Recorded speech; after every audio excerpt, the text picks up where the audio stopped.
pag nakapalalang kahit hindi ko siya kilala, yung tatanggalan niya. Nung pumahanap ko ako kay Celine, pagkabas po niya talagang yung punto ko, hindi na po tumigisa sa paglabas. Nanghihina na po ako, yung gusto na po ako na yung parang turong po na kahit umikit ako, dumilat ako, umiikot na po yung paningin ko. Ano mo na, nagkabalo na po sa delivery room.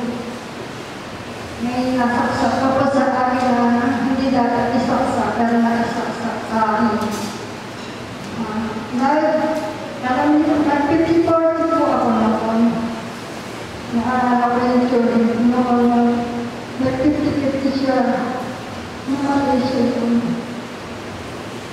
Pero ang Panginoon po napakabuhay niya. Iningatan niya po ako.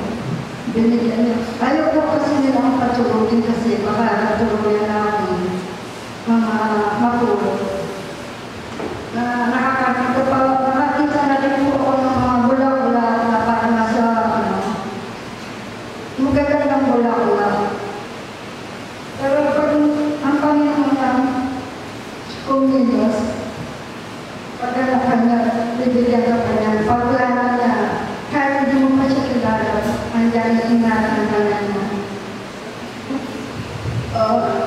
Ayaw ko ako ng patulogin kasi ingat dugo, hindi po inisipin.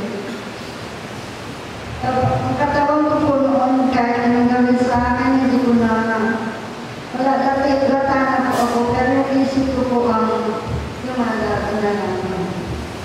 Pero sa abot